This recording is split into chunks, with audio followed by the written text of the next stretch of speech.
Hi students, I am Sanuji, Assistant Professor, Department of Management, Kate City College of Arts and Science, Kalambalam. I am dealing with you the paper Corporate Regulation. In this section, I am dealing with Part 3 of Module 2. Part 3 of our section deals with Doctrine of Constructive Notice, Doctrine of Indoor Management, and Doctrine of Ultra Vires. First, Doctrine of Constructive Notice.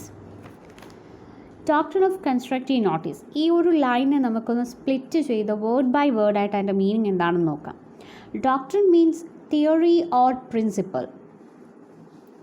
Constructive notice, അപ്പോൾ theory or principle of constructive notice.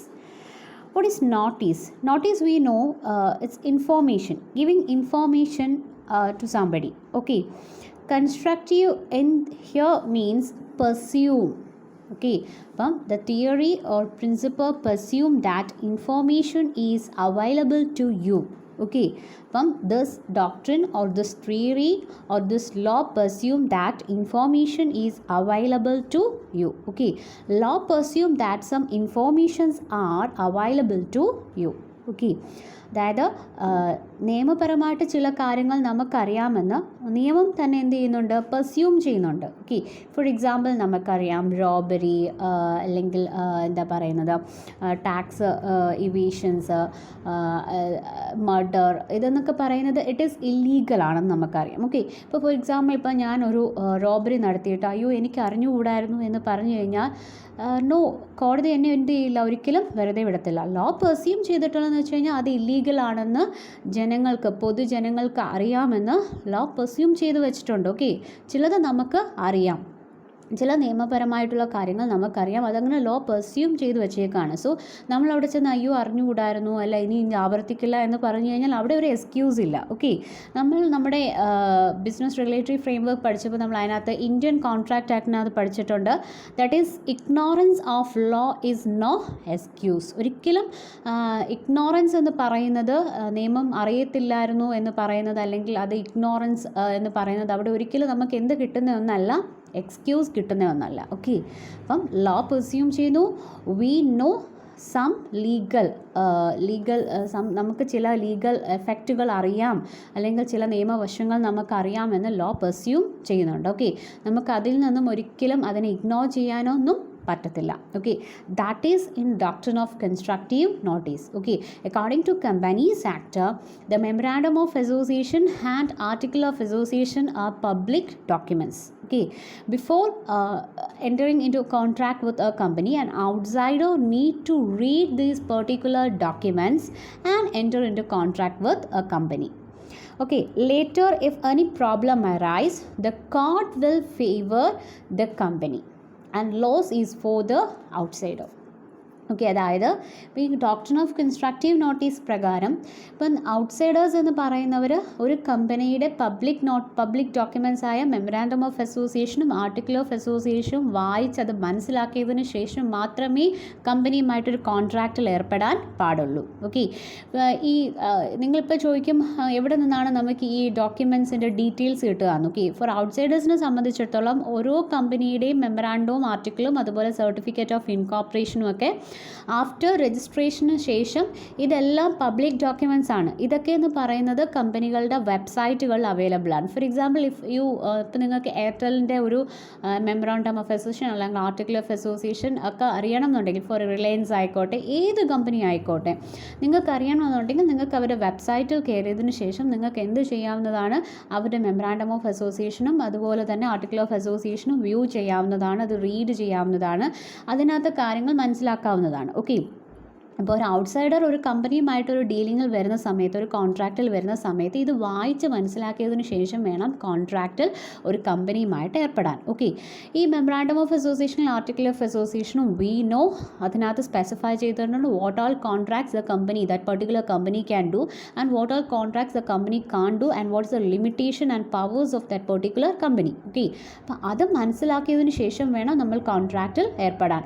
Later നമ്മൾ കോൺട്രാക്റ്റിൽ ഏർപ്പെട്ടതിന് ശേഷം outsider മനസ്സിലാക്കുകയാണ് that particular contract is outside the purview or the limitation of the company's memorandum or articles, then അവിടെ ഒരിക്കലും ആരുടെ ലോയുടെ ഒരു protection കോടതിയിൽ ചെന്ന് നമ്മൾ പറയുകയാണ് ഞാൻ ആ കമ്പനിയുമായിട്ട് ഏർപ്പെട്ട കോൺട്രാക്റ്റ് എന്ന് പറയുന്നത് അവരുടെ മെമ്മറാണ്ടത്തിനകത്ത് ഇല്ലായിരുന്നു അല്ലെങ്കിൽ ആർട്ടിക്കിളിനകത്ത് ഇല്ലായിരുന്നു എന്ന് പറഞ്ഞു കഴിഞ്ഞാൽ കോടതി പറയുന്നതെന്ന് വെച്ച് കഴിഞ്ഞാൽ അത് നിങ്ങളുടെ റെസ്പോൺസിബിലിറ്റി ആയിരുന്നു ആ 2 ഡോക്യുമെൻറ്റ്സും വായിച്ചിട്ട് ആ കോൺട്രാക്റ്റിൽ ഏർപ്പെടുക എന്നുള്ളത്.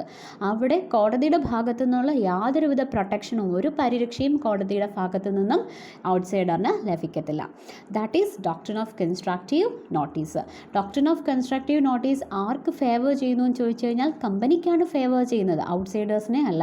ഹിയർ ഔട്ട്സൈഡേഴ്സിനെ സംബന്ധിച്ചിടത്തോളം ലോസ് ആണ് ഉണ്ടാവുന്നത്. ഓക്കെ, അപ്പം thus outsiders duty to read, ഔട്ട്സൈഡേഴ്സിൻ്റെ ഡ്യൂട്ടിയാണ് to read the memorandum of association and article of association before entering into a contract with a company. ഒരു കോൺട്രാക്റ്റിൽ ഒരു കമ്പനിയുമായിട്ട് ഏർപ്പെടുന്നതിന് മുൻപ് അവരുടെ മെമ്മറാണ്ടവും അവരുടെ ആർട്ടിക്കിൾസും വായിച്ചതിന് ശേഷം മാത്രം കോൺട്രാക്റ്റിൽ ഏർപ്പെടുക. അവരുടെ മെമ്മറാണ്ടത്തിൽ പറയുന്ന അല്ലെങ്കിൽ അവരുടെ ആർട്ടിക്കിൾസിൽ പറയുന്ന കാര്യത്തിനകത്ത് നിർത്തിക്കൊണ്ട് മാത്രമുള്ള കോൺട്രാക്റ്റുകളിൽ ഏർപ്പെടാൻ പാടുള്ളൂ. അങ്ങനെ അല്ലാതെ ഏർപ്പെട്ട് കഴിഞ്ഞാൽ ലേറ്റർ കോടതിയുടെ ഭാഗത്തു നിന്നുള്ള യാതൊരുവിധ പ്രൊട്ടക്ഷനും ആർക്ക് കിട്ടത്തില്ല, ഔട്ട്സൈഡേഴ്സിന് കിട്ടത്തില്ല. That is specified in doctrine of constructive notice. Okay, next is doctrine of indoor management. Actually, this doctrine of indoor management is the limitation or is an exceptional case of doctrine of constructive notice. Constructive notice ൻ്റെ ഒരു limitation അല്ലെങ്കിൽ ഒരു exceptional കേസാണ് എന്തെന്ന് പറയുന്നത് doctrine of indoor management എന്ന് പറയുന്നത്. Okay, here doctrine of indoor മാനേജ്മെൻറ്റിൽ ഇവിടെ ആർക്കാണ് പ്രൊട്ടക്ഷൻ കിട്ടുന്നതെന്ന് ചോദിച്ചാൽ ഇവിടെ പ്രൊട്ടക്ഷൻ കിട്ടുന്നത് ഔട്ട്സൈഡേഴ്സിനാണ് പ്രൊട്ടക്ഷൻ കിട്ടുന്നത്, കമ്പനിക്ക് ലോസ് ആണ് ഉണ്ടാകുന്നത്. ഓക്കെ, ഓൾറെഡി ഞാൻ പറഞ്ഞു doctrine of indoor management it is exceptional case to indoor management. Doctrine of കൺസ്ട്രക്റ്റീവിലാണെങ്കിൽ കമ്പനിക്കാണ് എന്ത് കിട്ടുന്നത്, ഫേവറബിൾ ആയിട്ടുള്ളൊരു പൊസിഷൻ കിട്ടുന്നത്, ഔട്ട്സൈഡേഴ്സിന് ലോസ് ആണ്. വേറസ് ഇൻഡോർ മാനേജ്മെൻറ്റിൽ ഔട്ട്സൈഡേഴ്സിനാണ് ഫേവറബിൾ ആയിട്ടുള്ളൊരു പൊസിഷൻ കിട്ടുന്നത്, കമ്പനിക്ക് ലോസ് ആണ്. ഓക്കെ, എന്താണ് ഡോക്ട്രിൻ ഓഫ് ഇൻഡോർ മാനേജ്മെൻറ്റിൽ പറയുന്നത്? According to this doctrine the outsiders dealing with a company are entitled to assume that as far as the internal proceedings of the company are concerned, everything has been regularly done. Okay, അതായത് കമ്പനിക്ക് അകത്ത് നടക്കുന്ന കാര്യങ്ങളെക്കുറിച്ച് ഔട്ട്സൈഡേഴ്സിന് അറിയാൻ chance ഇല്ല. Okay, so memorandum of അസോസിയേഷനും article of അസോസിയേഷനും വായിച്ചൊരു കോൺട്രാക്റ്റിൽ ഏർപ്പെട്ട വ്യക്തിയാണെങ്കിൽ പോലും കമ്പനിക്ക് അകത്ത് നടക്കുന്ന ഒരു ആനുവൽ ജനറൽ മീറ്റിങ്ങിലെയോ അല്ലെങ്കിൽ ബോർഡ് ഓഫ് ഡയറക്ടേഴ്സിൻ്റെ മീറ്റിങ്ങിലെയോ കാര്യങ്ങൾ അറിയാനായിട്ടുള്ള ചാൻസ് എന്ന് പറയുന്നത് കുറവാണ്. സോ അങ്ങനെ ഏർപ്പെടുന്ന ഒരു വ്യക്തിക്ക് ഈ മീറ്റിങ്സിൻ്റെ ഭാഗമായിട്ടുള്ള ഡിസിഷൻസ് അതൊന്നും അറിയത്തില്ല. അതിൻ്റെ പേരിൽ എന്തെങ്കിലും പ്രോബ്ലം എറൈസ് ആയി കഴിഞ്ഞാൽ അവിടെ ലോയുടെ പ്രൊട്ടക്ഷൻ ആർക്കാണ് കിട്ടുന്നത്, ഔട്ട്സൈഡറിനാണ് കിട്ടുന്നത്. ലോസ് ആർക്കാണ് ഉണ്ടാവുന്നത്, കമ്പനിക്കാണ് ഉണ്ടാവുന്നത്. ഓക്കെ, ഇവിടെ ഒരു പ്രധാനപ്പെട്ട ഒരു കേസ് ഇവിടെ പറയാനുണ്ട്. കാരണം ഈ ഒരു കേസോട് കൂടിയാണ് ശരിക്കും ഈ ഒരു ഡോക്ട്രിൻ ഓഫ് ഇൻഡോർ മാനേജ്മെൻറ്റ് വരുന്നത്. Okay, that case is Royal British Bank versus Turquand. Okay, ഇവിടെ എന്ന് പറയുന്നത് തുർക്കാൻ ഈ റോയൽ ബ്രിട്ടീഷ് ബാങ്ക് എന്ന് പറയുന്ന ഈ ഒരു പെർട്ടിക്കുലർ കമ്പനിയുടെ ഡയറക്ടേഴ്സ് അവരുടെ ആർട്ടിക്കിൾസ് സ്പെസിഫൈ ചെയ്യുന്നുണ്ട് അവർക്ക് ബോണ്ട് ഇഷ്യൂ ചെയ്യാമെന്നും സ്പെസിഫൈ ചെയ്യുന്നുണ്ട്. സോ അക്കോർഡിംഗ് ടു ദാറ്റ് അവർ എന്ത് ചെയ്യുന്നുണ്ട്, ബോണ്ട് ഇഷ്യൂ ചെയ്യുന്നുണ്ട്. ഈ തുർക്കാന്ത് എന്ന് പറയുന്ന ആൾ ഇവരുടെ മെമ്മറാണ്ടവും ആർട്ടിക്കിളും വായിച്ചപ്പോൾ അതിനകത്ത് സ്പെസിഫൈ ചെയ്തിട്ടുണ്ടായിരുന്നു ഈ ഡയറക്ടേഴ്സിന് എന്ത് ചെയ്യാം, ഈ കമ്പനി ഡയറക്ടേഴ്സിന് ബോണ്ട് ഇഷ്യൂ ചെയ്യാമെന്ന്. സോ ആ ഒരു റൂള് വായിച്ചതുകൊണ്ട് ഈ തുർക്കാന്ത് എന്ത് ചെയ്യുന്നു, ഇവരുടെ കമ്പനിയിലെ ബോണ്ടിലേക്ക് ഇൻവെസ്റ്റ്മെൻറ്റ് നടത്തുന്നു. ഓക്കെ, പക്ഷേ അതിനകത്ത് ഈ ആർട്ടിക്കിൾസിനകത്ത് സ്പെസിഫൈ ചെയ്യുന്നില്ല എത്ര ബോണ്ട് അല്ലെങ്കിൽ എത്ര ബോണ്ട് ഇഷ്യൂ ചെയ്യാം, എത്ര റുപ്പീസിൻ്റെ ബോണ്ട് ഇഷ്യൂ ചെയ്യാമെന്ന് സ്പെസിഫൈ ചെയ്യുന്നില്ല. ഓക്കെ, അപ്പം ഡയറക്ടേഴ്സ് എന്ന് പറയുന്നത് ഷെയർ ഹോൾഡേഴ്സിൻ്റെ പെർമിഷൻ കൂടാതെ എന്ത് ചെയ്യുന്നു, 2000 പൗണ്ട്സിൻ്റെ ബോണ്ട് ഇഷ്യൂ ചെയ്യുന്നു. എന്നിട്ട് ഈ തുർക്കാന്തിനോട് പറയുന്നതെന്ന് വെച്ച് കഴിഞ്ഞാൽ പെർമിഷൻ വാങ്ങിച്ചു, സ്പെഷ്യൽ റെസൊല്യൂഷൻ പാസ്സാക്കി, ബോർഡ് ഓഫ് ഡയറക്ടേഴ്സിൻ്റെയും ഷെയർ ഹോൾഡേഴ്സിൻ്റെയും ഒക്കെ അപ്രൂവലോട് കൂടിയാണ് അവർ 2000 പൗണ്ട്സിൻ്റെ ബോണ്ട്സ് ഇഷ്യൂ ചെയ്യുന്നതെന്ന് പറയുന്നു. ഓക്കെ, അപ്പോൾ തുർക്കാന്തിന് അറിയത്തില്ല മീറ്റിങ്ങിൽ എന്താണ് സംഭവിച്ചത്, അകത്ത് നടക്കുന്ന കാര്യമാണ്. He doesn't know what is happening inside that particular company. Okay, so Turquand ഇത് വിശ്വസിച്ച് 2000 പൗണ്ട്സിൻ്റെ ബോണ്ട് ബോൺഡ്സിലേക്ക് എന്ത് ചെയ്യുന്നു, ഇൻവെസ്റ്റ്മെൻറ്റ് നടത്തുന്നു.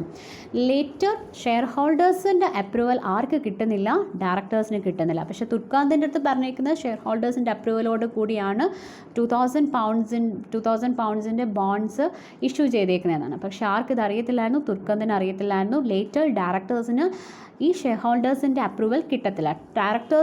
ഷെയർ ഹോൾഡേഴ്സ് എന്ന് പറയുന്നത് ഡയറക്ടേഴ്സിന് 2000 പൗണ്ട്സിൻ്റെ ബോണ്ട് ഇഷ്യൂ ചെയ്യാനുള്ള ഒരു അപ്രൂവൽ കൊടുക്കത്തില്ല. ഓക്കെ, സോ ഔട്ട്സൈഡർ എന്ത് ചെയ്യുന്നു, ഈ തുർക്കാന്ത് എന്ന് പറയുന്ന വ്യക്തി കോടതിയെ സമീപിച്ചപ്പോൾ കോടതി പറയുന്നു തുർക്കാന്ത് എന്ന് പറയുന്ന വ്യക്തിക്ക് അവിടെ നടന്ന കമ്പനിക്കകത്ത് നടന്ന കാര്യമാണ്. ആർട്ടിക്കിൾസ് സ്പെസിഫൈ ചെയ്തിട്ടുണ്ട് ബോണ്ട് ഇഷ്യൂ ചെയ്യാമെന്ന്, എത്രയെന്ന് സ്പെസിഫൈ ചെയ്തിട്ടില്ലായിരുന്നു. പക്ഷേ ഡയറക്ടേഴ്സ് പറഞ്ഞത് ഷെയർ ഹോൾഡേഴ്സിൻ്റെ അപ്രൂവലോട് കൂടി മീറ്റിങ്ങിൽ പാസ്സാക്കി 2000 പൗണ്ട്സിൻ്റെ ബോണ്ട്സ് ഇഷ്യൂ ചെയ്യാം, അതിന് അപ്രൂവൽ കിട്ടിയെന്ന് പറഞ്ഞു. അതിനകത്ത് നടന്ന കാര്യം തുർക്കാന്തിന് അറിയത്തില്ല. സോ ഇവിടെ ലോയുടെ പ്രൊട്ടക്ഷൻ ആർക്കാണ് കിട്ടുന്നത്, തുർക്കാന്തിനാണ് കിട്ടുന്നത്. കമ്പനി ഇവിടെ ആരെ കോമ്പൻസേറ്റ് ചെയ്യണം, തുർക്കാന്തിനെ കോമ്പൻസേറ്റ് ചെയ്യണം. That is doctrine of indoor management. Okay, അതായത് doctrine of indoor management protection കൊടുക്കുന്നത് ഔട്ട്സൈഡേഴ്സിനാണ്. ലോസ് ആർക്കാണ്, അല്ലെങ്കിൽ കോമ്പൻസേറ്റ് ചെയ്യേണ്ടത് ആരാണ്, കമ്പനിയാണ് കോമ്പൻസേറ്റ് ചെയ്യേണ്ടത്. In case any problem arise, എന്തെങ്കിലും പ്രോബ്ലം എറൈസ് ആയിക്കഴിഞ്ഞാൽ അവിടെ കമ്പനിയാണ് കോമ്പൻസേറ്റ് ചെയ്യേണ്ടത്.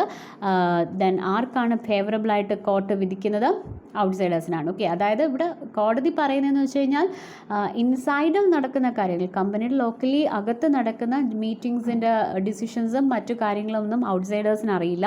സോ അവർ ആർട്ടിക്കിളും മെമ്മറാണ്ടവും വായിച്ചിട്ട് വരുന്ന ഒരു വ്യക്തിക്ക് അവരുടെ അകത്തെ ഡിസിഷൻസ് അറിയാതെ എന്തെങ്കിലും പ്രോബ്ലം ലേറ്റർ എറൈസ് ആയി കഴിഞ്ഞാൽ അവിടെ കോടതി ആർക്ക് ഫേവറബിളായിട്ടാണ് നിൽക്കുന്നത്, ഔട്ട്സൈഡേഴ്സിന് ഫേവറബിളായിട്ടാണ് നിൽക്കുന്നത്, കമ്പനിക്കാണ് അവിടെ loss. So this doctrine of indoor management is totally against, or it is an exceptional case to doctrine of constructive notice.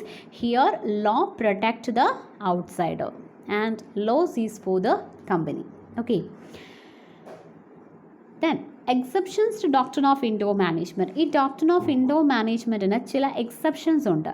First one, knowledge of irregularity. Okay, if an outsider know there are some irregularity inside the company, then also the outsider come into contract with the company, then the law will not protect that particular outsider. അതായത് ഔട്ട്സൈഡറിന് അറിയാം ഇതിനകത്ത് നടക്കുന്ന ഡിസിഷൻസിനെ, മീറ്റിങ്ങിലെ ഡിസിഷൻസിനെ കുറിച്ചും അല്ലെങ്കിൽ ഇറഗുലാരിറ്റീസിനെ കുറിച്ചും മനസ്സിലാക്കിക്കൊണ്ട് ഒരു കോൺട്രാക്റ്റിൽ ആ കമ്പനിയുമായിട്ട് ഏർപ്പെട്ടാൽ അവിടെ ലോയുടെ പ്രൊട്ടക്ഷൻ ആർക്ക് കിട്ടത്തില്ല, ഔട്ട്സൈഡറിന് കിട്ടത്തില്ല. Okay, next point, negligence on the part of the outsider. That is the outsider behave negligently. Okay, അതായത് outsider negligently ഉപേക്ഷ വിചാരിച്ചു.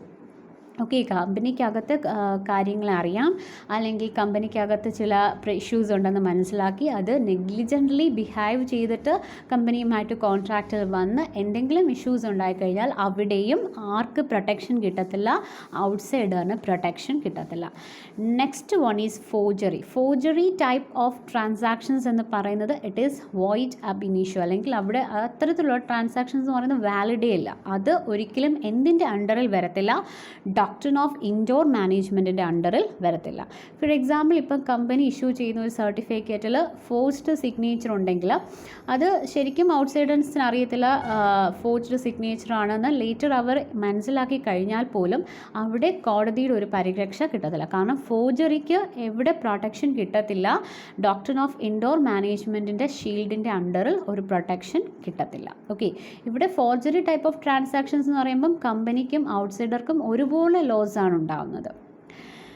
Okay, next, no knowledge of articles and memorandum. അതായത് മെമ്മറാണ്ടത്തെക്കുറിച്ചോ ആർട്ടിക്കിൾസിനെ കുറിച്ചോ ഒന്നും അറിയത്തില്ല എന്ന് പറഞ്ഞു കഴിഞ്ഞാലും അവിടെ എന്തിൻ്റെ അണ്ടറിൽ പ്രൊട്ടക്ഷൻ കിട്ടത്തില്ല, ഡോക്ട്രിൻ ഓഫ് ഇൻഡോർ മാനേജ്മെൻറ്റിൻ്റെ അണ്ടറിൽ പ്രൊട്ടക്ഷൻ കിട്ടത്തില്ല. Because we need to read the particular documents. ആ ഡോക്യുമെൻറ്റ്സ് വായിച്ചിട്ട് ശേഷം മാത്രമേ കോൺട്രാക്റ്റിൽ ഏർപ്പെടാൻ പാടുള്ളൂ.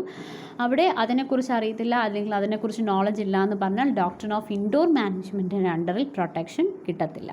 Okay, these are the exceptional cases to doctrine of indoor management. Next is doctrine of ultra vires. Doctrine we know it's theory or principle. Ultra vires, virus spelling we know virus. Okay, virus alla e virus, this virus is virus. Okay, What is ultra vires? Ultra vires means beyond the power. Okay, that is beyond the power of a company. The purpose of this doctrine is to protect the interest of shareholders and creditors of the company. Okay, അതായത് ഷെയർഹോൾഡേഴ്സിനെയും ക്രെഡിറ്റേഴ്സിനെയും ഒരു കമ്പനിയിൽ protect ചെയ്യാൻ വേണ്ടിയിട്ടാണ് ഇത്തരത്തിലൊരു theory എന്ന് പറയുന്നത്. അതായത് ഒരു കമ്പനിക്ക് അകത്ത് ഉള്ള ഡയറക്ടേഴ്സ് ആയിക്കോട്ടെ മറ്റുള്ള എംപ്ലോയീസ് ആയിക്കോട്ടെ അവർക്ക് ഒരിക്കലും കമ്പനിയുടെ പവേഴ്സിന് ബിയോണ്ട് ആയിട്ട് അല്ലെങ്കിൽ ആ ഒരു പർവ്യൂവിൻ പുറത്തു പോയിട്ട് അല്ലെങ്കിൽ ആ കമ്പനിയുടെ ലിമിറ്റേഷൻസ് താണ്ടിക്കൊണ്ട് ഒരു വർക്കും ചെയ്യാൻ അല്ലെങ്കിൽ ഒരു ആക്ടിവിറ്റീസും ചെയ്യാനായിട്ട് പറ്റത്തില്ല.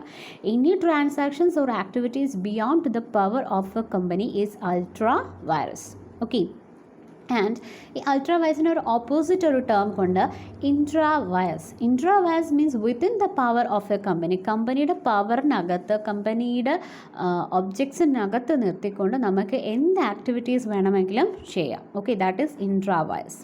ഓക്കെ, ഇവിടെ ഞാനൊരു ഹൈറാർക്കി പറയാം. അതായത് ഡയറക്ടേഴ്സ് എന്ന് പറയുന്നത് directors need to follow the article of association. Directors work ചെയ്യേണ്ടത് ആർട്ടിക്കിൾ ഓഫ് അസോസിയേഷനിൽ പറയുന്നത് പോലെയാണ്. ആർട്ടിക്കിൾ ഓഫ് അസോസിയേഷനിൽ ഇൻറ്റേർണലി ഉള്ള റൂൾസും റെഗുലേഷൻസുമാണ് പറയുന്നത്. സോ അതിൽ പറയുന്നത് പോലെ ആയിരിക്കണം ഡയറക്ടേഴ്സ് കമ്പനിക്കകത്ത് വർക്ക് ചെയ്യാനായിട്ട്. ഓക്കെ, ഡയറക്ടേഴ്സിന് എന്തെങ്കിലും കാര്യം ആർട്ടിക്കിൾ ഓഫ് അസോസിയേഷന് എഗൻസ്റ്റ് ആയിട്ട് ചെയ്യണം എന്നുണ്ടെങ്കിൽ they need to pass special resolution. Special resolution we know the 3/4 ഷെയർഹോൾഡേഴ്സിൻ്റെ മെജോറിറ്റി അപ്രൂവലോട് കൂടി നമുക്ക് എന്ത് ചെയ്യാം? ആർട്ടിക്കിൾ ഓഫ് അസോസിയേഷനിൽ പറയാത്ത ഒരു കാര്യം നമുക്ക് ആർട്ടിക്കിൾ ഓഫ് അസോസിയേഷനിൽ ചേഞ്ച് വരുത്തി അമെൻഡ് വരുത്തി നമുക്ക് എന്ത് ചെയ്യാം? കമ്പനിയിൽ ചെയ്യാം. ഓക്കെ, ബട്ട് അതിന് എഗൻസ്റ്റ് ആയിട്ട് ആർട്ടിക്കിൾ ഓഫ് അസോസിയേഷന് എഗൻസ്റ്റ് ആയിട്ടൊന്നും ചെയ്യാൻ പറ്റത്തില്ല. എന്തെങ്കിലും ചെയ്യണം, എന്തെങ്കിലും മാറ്റങ്ങൾ വരുത്തണം എന്നുണ്ടെങ്കിൽ അതിന് മുൻപായിട്ട് മാറ്റം വരുത്തുന്നതിന് മുൻപായിട്ട് we need to pass special resolution. Special resolution പാസ്സാക്കി ആർട്ടിക്കിൾ ഓഫ് അസോസിയേഷനിൽ നമ്മൾ അമെൻഡ് ചെയ്തതിന് ശേഷം ആ പെർട്ടിക്കുലർ ആക്ടിവിറ്റി ചെയ്യാം. So director need to follow the article of association. Article of association അനുസരിച്ചിട്ടായിരിക്കണം ഡയറക്ടേഴ്സ് മുന്നോട്ട് പോകുന്നത്. അതിന് എഗൻസ്റ്റ് ആയിട്ട് എന്തെങ്കിലും ചെയ്യണം എന്നുണ്ടെങ്കിൽ അല്ലെങ്കിൽ എന്തെങ്കിലും നല്ല മാറ്റം കമ്പനിയിൽ കൊണ്ടുവരണം എന്നുണ്ടെങ്കിൽ സ്പെഷ്യൽ റെസൊല്യൂഷൻ പാസ്സാക്കണം. ഓക്കെ, ദെൻ ഇനി article of association it is a subordinate document to memorandum of association. Memorandum of association ആണ് ഒരു കമ്പനിയുടെ സുപ്രീം ഡോക്യുമെൻറ്റ് അല്ലെങ്കിൽ കമ്പനിയുടെ കോൺസ്റ്റിറ്റ്യൂഷൻ എന്നറിയപ്പെടുന്നത് മെമ്മറാണ്ടം ഓഫ് അസോസിയേഷൻ. ആ മെമ്മറാണ്ടം ഓഫ് അസോസിയേഷൻ്റെ സബോർഡിനേറ്റ് ഡോക്യുമെൻ്റ് ആണ് article of association. Article of അസോസിയേഷനിൽ മെമ്മറാണ്ടം ഓഫ് അസോസിയേഷനിൽ പറയുന്നതിന് എഗൻസ്റ്റ് ആയിട്ട് ഒന്നും ആർട്ടിക്കിൾ ഓഫ് അസോസിയേഷന് ചെയ്യാൻ പാടില്ല. ഓക്കെ, ഇപ്പം ഫോർ എക്സാമ്പിൾ ഡയറക്ടേഴ്സിനെ സംബന്ധിച്ചിടത്തോളം ആർട്ടിക്കിൾ ഓഫ് അസോസിയേഷനിൽ പറഞ്ഞിട്ടില്ല ഒരു കാര്യം, പക്ഷേ മെമ്മറാണ്ടം ഓഫ് അസോസിയേഷനിൽ സ്പെസിഫൈ ചെയ്തിട്ടുണ്ടെങ്കിൽ that is intra vires transaction. Whereas article memorandum of അസോസിയേഷനിൽ പറയാത്തൊരു കാര്യമാണെങ്കിൽ that is ultra vires transaction. ഇനി ഒരു കാര്യം എന്ന് പറയുന്നത് ഫോർ എക്സാമ്പിൾ ഈ ആർട്ടിക്കിൾ മെമ്മറാണ്ടം എന്ന് പറയുന്നത് ഡയറക്ടർ എന്ന് പറയുന്നത് നമ്മളായിട്ട് തന്നെ അസ്യൂം ചെയ്യാം. ഫോർ എക്സാമ്പിൾ നമ്മുടെ വീട്ടിൽ നമ്മളെ സംബന്ധിച്ചിടത്തോളം നമ്മുടെ അമ്മ പെർമിഷൻ തന്നിട്ടില്ല. ഓക്കെ, പക്ഷേ നമുക്കൊരു കാര്യം അപ്രൂവൽ മേടിക്കണം എന്നുണ്ടെങ്കിൽ അമ്മയെ നമുക്ക് ആർട്ടിക്കിൾ ഓഫ് അസോസിയേഷനായിട്ട് അസ്യൂം ചെയ്യാം. അമ്മയോട് നമ്മൾ അപ്രൂവൽ വാങ്ങിച്ചിട്ടില്ല, പക്ഷേ മെമ്മറാണ്ടം ഓഫ് അസോസിയേഷൻ അതായത് നമ്മുടെ ഫാദറിൻ്റെ ഭാഗത്തു നിന്ന് നമുക്ക് അപ്രൂവൽ മേടിച്ച് കഴിഞ്ഞാൽ എന്ത് ചെയ്യാം? അത് ഇൻട്രാ വൈറസ് ആണ്. ഓക്കെ, നമുക്ക് എന്താണ് അത് അപ്രൂവൽ കിട്ടിയ മാതിരിയാണ്. നമുക്ക് ആ കാര്യം ആ ഒരു പെർട്ടിക്കുലർ ആക്ടിവിറ്റി നമുക്ക് ചെയ്യാം. ഓക്കെ, അത് കണക്കാണ് ഇവിടെയും. ഓക്കെ, ഡയറക്ടേഴ്സിന് ആർട്ടിക്കിളിൽ പറഞ്ഞിട്ടില്ല, പക്ഷേ മെമ്മറാണ്ടത്തിൽ സ്പെസിഫൈ ചെയ്തിട്ടുണ്ടെങ്കിൽ that is intra virus transaction. ആ കാര്യം ആ ഒരു പെർട്ടിക്കുലർ ആക്ടിവിറ്റി കമ്പനിയിൽ ചെയ്യാം. ഓക്കെ, അപ്പം ഇതിൻ്റെ പെർവ്യൂവിന് പുറത്തോട്ടുള്ള കാര്യങ്ങൾ മെമ്മറാണ്ടം ഓഫ് അസോസിയേഷന് പുറത്തോട്ടുള്ള കാര്യം അല്ലെങ്കിൽ ആർട്ടിക്കിൾ ഓഫ് അസോസിയേഷന് പുറത്തോട്ടുള്ള കാര്യം എന്ന് പറയുന്നത് അൾട്രാ വയസ് ആണ്. അൾട്രാ വയസ് ട്രാൻസാക്ഷൻസ് പ്രവർത്തിക്കാൻ പറ്റത്തില്ല. നെക്സ്റ്റ്, ഈ മെമ്മറാണ്ടം ഓഫ് അസോസിയേഷൻ്റെയും സുപ്രീം ഡോക്യുമെൻ്റ് ആണ് കമ്പനീസ് ആക്ട്. കമ്പനീസ് ആക്ടിൽ പറയുന്നത് കണക്കെ ഒരു കമ്പനിക്ക് അവരുടെ മെമ്മറാണ്ടം ഓഫ് അസോസിയേഷൻ പ്രിപ്പയർ ചെയ്യാനായിട്ട് പറ്റത്തുള്ളൂ. ഓക്കെ, അപ്പോൾ ഡയറക്ടേഴ്സിനെ സംബന്ധിച്ചിടത്തോളം ആർട്ടിക്കിൾ ഓഫ് അസോസിയേഷനിൽ പറയുന്ന കണക്കെ ചെയ്യാൻ പറ്റും. ഇനി ആർട്ടിക്കിൾസിൽ പറഞ്ഞിട്ടില്ല, മെമ്മറാണ്ടത്തിൽ പറഞ്ഞിട്ടുണ്ടെങ്കിലും ഇൻട്രാ വയസ് ട്രാൻസാക്ഷൻ ആണ്. ഇതിൽ രണ്ടിലും പറയാത്ത ഒരു കാര്യം ആർക്ക് പ്രവർത്തിക്കാൻ പറ്റില്ല? കമ്പനിയിലുള്ളവർക്ക് ഒരു ആക്ടിവിറ്റിയും പ്രവർത്തിക്കാൻ പറ്റത്തില്ല. That is ultra vires transactions. And memorandum of association is subordinate to companies act. Companies ആക്ടിൽ പറയുന്ന കണക്കായിരിക്കണം മെമ്മറാണ്ടം ഓഫ് അസോസിയേഷൻ പ്രിപ്പയർ ചെയ്യാനായിട്ട്. ഓക്കെ, ഇത്രയും കാര്യത്തിൻ്റെ പെർവ്യൂവിന് വെളിയിലോട്ടുള്ള കാര്യം എന്ന് പറയുന്നത് that is ultra vires transaction. ഇത് ഒരു പെർട്ടിക്കുലർ കേസിൻ്റെ ഭാഗമായിട്ടാണ് ഈ ഒരു ഡോക്ടറിനും വന്നത്. That is Ashbury railway carriage company versus Riche. Okay, ഈ ആഷ്ബറി റെയിൽവേ കാരേജ് കമ്പനി എന്ന് പറയുന്നത് അവരുടെ ഒബ്ജക്റ്റ് ക്ലാസ്സിൽ പറഞ്ഞിട്ടുള്ള അവർ വാഗൺ പ്രിപ്പറേഷനാണ്, അവരുടെ റെയിൽവേ വാഗൺ പ്രിപ്പറേഷനാണ് അവരുടെ ഒബ്ജക്റ്റ് ക്ലാസ്സിൽ പറഞ്ഞിട്ടുള്ളത്. പക്ഷേ അവർ കമ്പനി എന്ന് പറയുന്നത് ഈ ഒരു റിച്ചിയുമായിട്ട് അവർ റെയിൽവേ ലൈൻ ഫിനാൻസ് ചെയ്യുന്ന ഒരു കോൺട്രാക്റ്റിൽ ഏർപ്പെടുന്നു. That is against to the object clause. അതെന്ന് പറയുന്നത് ഒരു അൾട്രാ വയർസ് ട്രാൻസാക്ഷനാണ്. ഓക്കെ, അപ്പം that doctrine of ultra vires എന്ന് പറയുമ്പോൾ beyond the power of company, കമ്പനിയുടെ ഒബ്ജക്റ്റിൽ പറയുന്ന കണക്ക് കമ്പനിയുടെ MOAക്കകത്തോ അല്ലെങ്കിൽ ആർട്ടിക്കിൾ ഓഫ് അസോസിയേഷനോ കമ്പനീസ് ആക്ടിലോ ഒക്കെ പറയുന്ന കണക്കേ ചെയ്യാൻ പറ്റത്തുള്ളൂ. Beyond the power of company ചെയ്തു കഴിഞ്ഞാൽ that is ultra vires transaction. ഇനി what are all the effects of ultra vires transaction? എന്തൊക്കെ ഇഫക്ട്സ് ആണുള്ളത് നോക്കാം. First, injection. In case any ultra vires act has been done or is about to be done, any member of the company can get an injunction order from the court restraining the company from proceeding with ultra vires act. Injection order വരുന്നു. Okay, കോർട്ടിന് injection order ഇടാം, restraining that particular act എന്ന് വെച്ച് കഴിഞ്ഞാൽ ഒരു stay order. Okay, അപ്പം എന്ത് ultra vires transaction ആണോ ആ കമ്പനിയിൽ നടക്കുന്നത് ആ പെർട്ടിക്കുലർ ട്രാൻസാക്ഷൻ സ്റ്റോപ്പ് ചെയ്യാൻ അല്ലെങ്കിൽ അത് നിർത്തിവെക്കാനുള്ള സ്റ്റേ ഓർഡർ കോടതിക്ക് വിധിക്കാം. That is the first effect of ultra vires transaction. Next effect is personal liability of directors. Directors of the company are personally liable to the company for the ultra vires acts. Okay, they are also personally liable to third parties and as they exceed their authority by doing ultra vires act. Okay, അപ്പം directors ഒരു ultra vires transaction ചെയ്താൽ അവരുടെ പവറിന് പുറത്തുള്ള കാര്യമാണ് അവർ ചെയ്തത്. So they are personally liable to that particular act. Next is void contract. Void contract means a contract which is ultra vires for the company is absolutely void and of no legal effect. It cannot become intra vires even by subsequent rectification. അതായത് ഒരു ultra vires transaction ചെയ്ത് കഴിഞ്ഞാൽ അതൊരിക്കലും പിന്നീട് approval ആക്കി എടുക്കാൻ പറ്റത്തില്ല. അതെന്ന് പറയുന്നത് വോയിഡ് കോൺട്രാക്റ്റ് ആണ്, അതിനൊരു ലീഗൽ ഇഫക്റ്റും ഇല്ല, നിയമപരമായിട്ട് ഒരു സാധ്യതയും ഇല്ലാത്തൊരു കോൺട്രാക്റ്റാണ്. അത് ഒരിക്കലും അതെന്ത് ചെയ്യാൻ പറ്റത്തില്ല, അപ്രൂവ്ഡ് ആക്കി എടുക്കാൻ പറ്റത്തില്ല. അക്വയേർഡ് പ്രോപ്പർട്ടി, അതായത് അൾട്രാ വയർസ് ട്രാൻസാക്ഷൻസിലൂടെ എന്ത് പ്രോപ്പർട്ടി അക്വയർ ചെയ്താലും ലേറ്റർ ഡയറക്ടേഴ്സ് അക്വയർ ചെയ്താലും ആ പ്രോപ്പർട്ടി അൾട്രാ വയർസ് ആണ് എന്ന് കണ്ടു കഴിഞ്ഞാൽ അത് ആർക്ക് ഹാൻഡ് ഓവർ ചെയ്യും? കമ്പനിക്ക് തന്നെ ഹാൻഡ് ഓവർ ചെയ്യും. Okay, next is ultra vires tort. A company is not liable for tort committed by its agents or servants during the course of ultra vires transaction. Company ഒരിക്കലും liable ആകുന്നില്ല the torts committed by agents or servants during the course of ultra vires transaction. ultra vires transactions ചെയ്യുന്ന കഴിഞ്ഞാൽ അത് ആരാണോ ചെയ്യുന്നത് അവരാണ് responsible ആവുന്നത്, not the company. Thank U.